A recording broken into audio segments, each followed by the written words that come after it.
I'm Professor Dag, and please enjoy these 31 tales from the creep.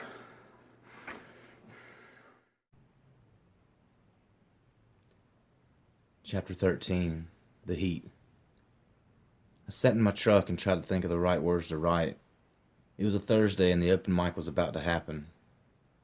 I wanted to squeeze a short story in before I got going, and I couldn't think of the right things to say. The words just wouldn't come together. Suddenly, a sound from the dumpster behind me. Some kids were throwing rocks at it. Old crazy kids, just having fun. The brick building towered ahead of me and stretched out from one end to the other like a fortress. The birds chirped their goodnight songs, and the sun had just sunk below the horizon and left its signature on the baby blue sky. I let out a sigh. It was hot, and here we were in October. I looked over at the host talking on the phone, making some kind of connection, I'm sure. I sneezed, and the rigid hot air caught all the moisture automatically. The sweat started to show on my shirt. I need to get out of this truck, I thought. Whatever, I'll stick around for a little longer. A guitar player walked briskly past my truck with his case firmly grasped in hand, determination in his eyes. I thought I recognized him, but then realized it wasn't the person I thought it was.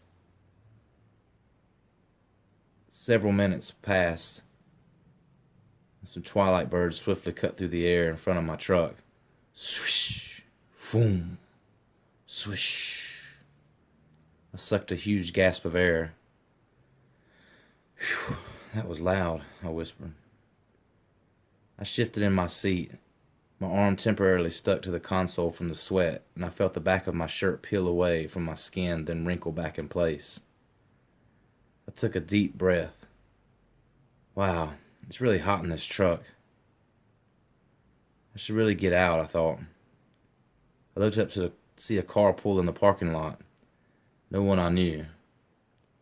Sweat was beading all around my face and beginning to drip over my eyes. I wiped them off immediately. The sweat drops returned, and I started to feel shaky, and an uneasiness settled in my stomach, then started to burn. My palms wrenched with wetness, and my feet became like fire. I could feel every joint in my body begin to expand. My nose got numb, my chest was on fire now. A ringing in my ears began. My mind raced and the sounds began to fade. I looked out the window and reached for the door handle.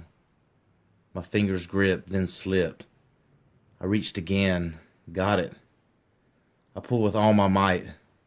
The door opened a little as I pushed against it with my shoulder. I tried to let go of the handle, but my fingers wouldn't come off. They were stuck. I pulled away one more time and my skin ripped from my finger to the bone. I let out a long scream. I held my hand in front of my face. The soft flesh fell away from the rest of my hand.